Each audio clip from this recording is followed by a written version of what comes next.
हर साल की तरह हम साइंस 12th के टॉपर को ढूंढ रहे थे सीकर के बड़े बड़े स्कूल्स में, लेकिन इस बार टॉपर निकली कृतिका शर्मा झुंझुनू के घोड़ीवारा के गुरु कृपा पब्लिक स्कूल से। कृतिका, सबसे पहले तो आपको बहुत बहुत बधाई। कैसा लग रहा है? सर काफ़ी सेटिस्फाइड फील हो रहा है। जितने एफर्ट्स पूरे साल डाले थे वो आज ऐसा लग रहा है प्रूव हो गए। टीचर्स के मेहनत, पेरेंट्स ने जितना सपोर्ट किया और खुद की कंसिस्टेंसी की वजह से आज काफ़ी सेटिस्फाइड फील हो रहा है। 99.40 हमारे लिए काफ़ी बड़ा स्कोर है, लेकिन महत्वपूर्ण ये है कि क्या आपको लगता है कि आपने जितना एक्सपेक्ट किया था ये उतना ही है या उससे कुछ कम है? सर तैयारी 100% ही थी सारे सब्जेक्ट्स में, और 2-3 नंबर कटे हैं, सो उसकी कोई ज़्यादा मुझे दुख नहीं है। ज़्यादा सेटिस्फाइड कंटेंट फील हो रहा है काफ़ी। ये कौन से सब्जेक्ट हैं जिनमें ये 3 नंबर आपके कम रहे हैं? सर 2 नंबर फिजिक्स में कटे हैं और 1 नंबर इंग्लिश में कटा है।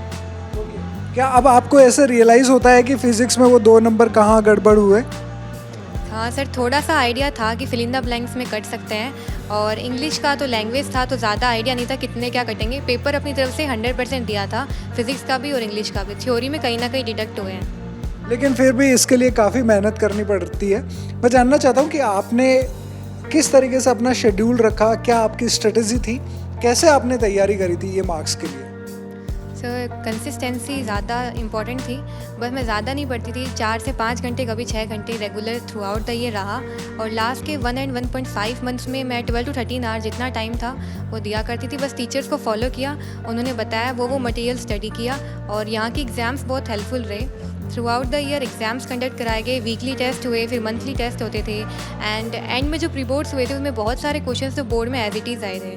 सो स्टाफ का एंड मैनेजमेंट का बहुत ज़्यादा रोल रहा है।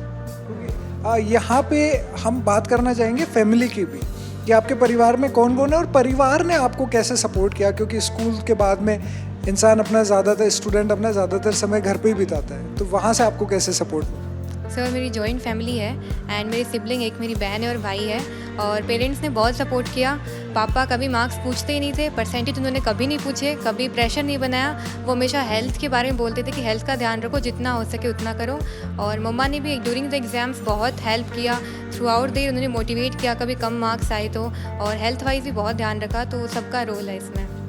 आपके फादर खुद टीचर हैं, गवर्नमेंट टीचर हैं, तो गवर्नमेंट टीचर होते हैं ना, तो नॉर्मली हम ये एज्यूम करके चलते हैं कि ठीक है, जो टीचर है तो वो बच्चे की पढ़ाई पे ज़्यादा थोड़ा ध्यान देता है, या हमेशा बताता रहता है कि ऐसे पढ़ना है वैसे पढ़ना है। तो इस तरीके से कभी आपको गाइड किया आपके पापा ने? हाँ, मैं कभी केमिस्ट्री के पापा टीचर हैं, तो केमिस्ट्री में उनसे गाइडेंस लेती थी कि कौन सा मटेरियल कहाँ से स्टडी करना है, कैसे क्वेश्चन अटैम्प्ट करना है, बोर्ड में कैसे प्रेजेंट करना है आंसर को। और वैसे पापा ने कभी मार्क्स पूछे नहीं किस पेपर में कितने आए, गाइड करते रहते थे कि इस सब्जेक्ट का यहाँ से मटेरियल अच्छा बता देते रिसर्च करके। तो बहुत हेल्प की, पापा ने बहुत सपोर्ट किया। आपके जो कोर्स की बुक्स थे उसके अलावा भी कुछ बुक्स या कुछ मटेरियल है जो आपने यूट्यूब से या कहीं और से आपने पढ़ाई करी? नहीं सर, सिर्फ टीचर्स के नोट्स रिवाइज बहुत बार रिवाइज किया, और बोर्ड के PYQs बहुत बार किए थे बस। पिछले सालों के जो पेपर्स थे वो भी आपने सॉल्व किए। ओके, इसके बाद भी जैसे बहुत सारे डिस्ट्रैक्शन स्टूडेंट लाइफ में होते हैं, चाहे वो मोबाइल ले लो, चाहे दोस्तों के साथ में टाइम स्पेंड करना ले लो, इसकी वजह से कई बार हमारा जो मार्क्स है, स्कोर है, वो गड़बड़ हो जाता है। आपने अपनी लाइफ में इन सब चीज़ों को कैसे मैनेज किया और अपना जो ध्यान है पूरा वो सिर्फ पढ़ाई पे रखा? सर डिस्ट्रैक्शन तो ऐसे खास नहीं थे। वैसे मेरे पास अपना फ़ोन है, लेकिन वो कभी डिस्ट्रैक्शन नहीं हुआ, उससे कभी मुझे एडिक्शन फील नहीं हुआ, और काफ़ी मेरे लिए तो मोबाइल काफ़ी हेल्पफुल रहा। और बाकी डिस्ट्रैक्शन ऐसे नहीं हुआ। कभी कुछ हुआ कि पढ़ाई थोड़ी कम हो रही है, मोटिवेशन डाउन जा रही है, तो चेयरमैन सर ने पर्सनली बुला के गाइड किया, उनसे मैंने गाइडेंस ली, और काफ़ी हेल्पफुल रहा सब कुछ। लो फील तो कभी कभी होता ही है कि अगर कोई टेस्ट में नंबर कम आ जाए या कुछ हो जाए, तो कभी आपके साथ भी ऐसा हुआ कि अरे मतलब पता नहीं मैं स्कोर कर पाऊंगी नहीं कर पाऊंगी, या जितना मैंने सोच रखा है या जो स्कूल या पेरेंट्स मुझसे एक्सपेक्ट कर रहे हो अगर मैं उतना नहीं कर पाई तो क्या होगा? कभी ऐसा हुआ? हाँ सर, एक्सपेक्टेशंस का प्रेशर नहीं था, बट प्री बोर्ड्स के टाइम पे काफ़ी हेक्टिक हो जाता है सब कुछ, लगातार कंटिन्यूस प्री बोर्ड्स होते हैं। तो उस टाइम पे एक बार हुआ था, एक प्री बोर्ड में अच्छे मार्क्स नहीं आए थे, बट फिर सर ने बुलाया, उन्होंने पूछा, और पर्सनली टीचर्स ने भी बोला, और रणवा जी सर ने भी काफ़ी गाइड किया। मोटिवेशनल सेमिनार ऑर्गेनाइज करते थे वो, और प्री बोर्ड्स के टाइम पे उन्होंने से काफ़ी गाइडेंस लिया है। आमतौर पे जब 10th में कोई स्टूडेंट अच्छा करता है ना, तो बड़े बड़े स्कूल्स होते हैं तो वो कोशिश करते हैं कि वो स्टूडेंट को वो अपने यहाँ पे ले जाएं। लेकिन आप मतलब स्कूल भले ही बड़ा हो, या बड़े इंस्टीट्यूट से जुड़ा हो, लेकिन एक छोटे से जगह पे है, छोटे से गांव में है, तो क्या आपने कभी ऐसा नहीं सोचा कि ठीक है कोई बड़ा स्कूल देखते हैं या वहाँ पे जाते हैं? आपने कोई यही ठीक लगा यहाँ पे स्कूल? यस सर, 9th में यहाँ पे हूँ और 9th में लग गया था कि इतना अच्छा एटमॉस्फेयर है, टीचर सपोर्टिव हैं और हेल्दी कंपटीशन है यहाँ पे बच्चों के बीच में, डाउट सॉल्विंग होती है।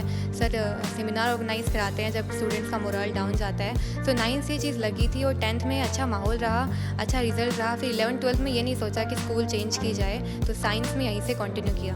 10th में आपका क्या स्कोर था? सर 97.17। ओके, आपने उससे 2-2.5% और बढ़ाया ही है। तो इसके लिए कितनी मेहनत करनी पड़ती है? आपने इतना सा 97 से 99.40 आप लेकर आए हैं, उसमें कितना फोकस करना पड़ता है या कितना एक्स्ट्रा एफर्ट करना पड़ता है?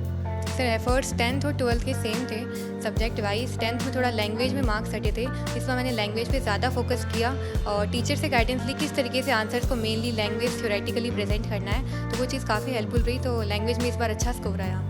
ओके, आपके क्लास में या स्कूल में जो आपका फ्रेंड सर्किल था, उनके कैसे मार्क्स आए हैं?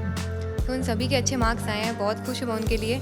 सबने साथ में मेहनत की, सब साथ में अच्छा रिजल्ट लेके आए, तो काफ़ी अच्छा लगता है। ऐसे इस तरीके से जब अच्छा स्कोर आप कर लेते हैं तो फिर लाइफ के जो फ्यूचर के आपके गोल्स होते हैं उनको लेके आपको और ज़्यादा क्लियर होना पड़ता है, विज़न आपको स्पेसिफिक रखना पड़ता है कि ये मेरा टारगेट है लाइफ में, मुझे ये करना है। क्योंकि जो बच्चे अच्छा स्कोर कर लेते हैं तो उनसे एक्सपेक्टेशंस और बढ़ जाती हैं और ये लगातार बढ़ती जाती है जैसे जैसे आप अच्छा स्कोर करते हो। तो आप लाइफ में क्या करना चाहते हो? लाइफ में अभी मेरा सिविल सर्विसेज में इंटरेस्ट है, मैं एडमिनिस्ट्रेशन लाइन में जाना चाहती हूँ और दिल्ली यूनिवर्सिटी या बनारस हिंदू यूनिवर्सिटी अच्छे कॉलेज से और स्टडी करके और फिर आगे एडमिनिस्ट्रेशन लाइन का सोचा है। यूपीएससी करना है, आपने क्यों ऐसे सोचा कि ठीक है सिर्फ मुझे यूपीएससी करके या एडमिनिस्ट्रेशन में जाके मुझे क्या करना है? इसके बारे में भी आप साथ में कभी सोचते हो? कभी कभी ऐसे फील होता है जैसे गर्ल एजुकेशन, गर्ल सेफ्टी, इन सब में काफ़ी काम करना है। चाइल्ड लेबर, इसको फ्रॉम द रूट कॉज इसे हटाना है, रूट कॉज डिटरमाइन करके।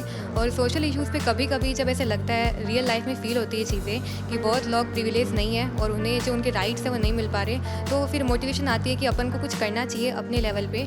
इस लाइन में जाने का मौका है सिविल सर्विसेज में, अपन एक अच्छे बड़े स्टेज पे बदलाव ला सकते हैं, तो वो चीज़ मोटिवेट करती है फिर।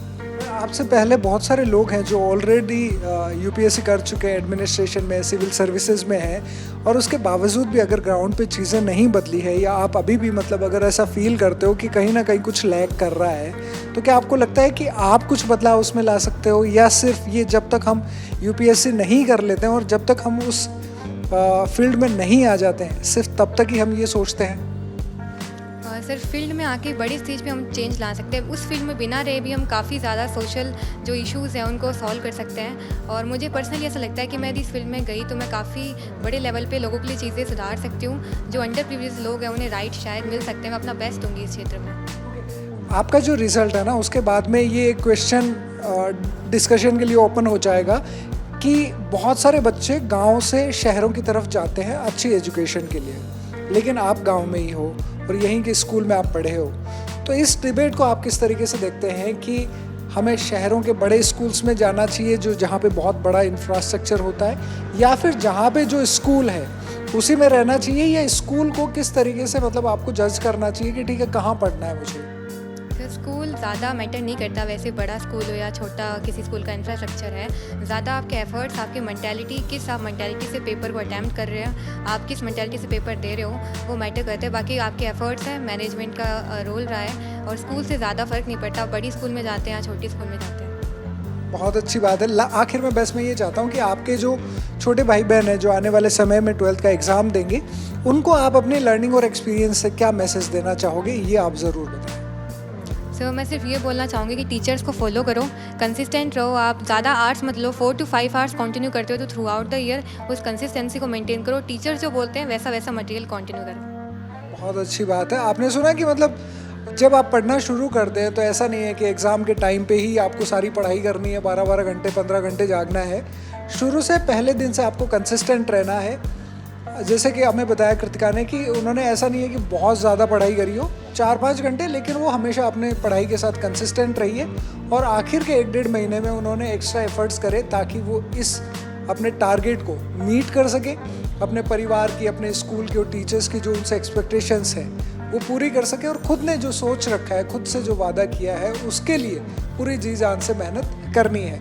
आप लोग भी ऐसे ही करेंगे तो आप भी ज़रूर अपने एग्ज़ाम में सफल होंगे, फिर चाहे एग्ज़ाम किसी भी तरीके का हो। सबको क्लियर करने का, सब में सफल होने का तरीका एक ही है, कंसिस्टेंसी और डिसिप्लिन। आपके क्या स्कोर रहा है 12th के इस बोर्ड में, आप वो कमेंट करके ज़रूर बताइएगा। सीखा संदेश के साथ बने रहने के लिए बहुत बहुत धन्यवाद।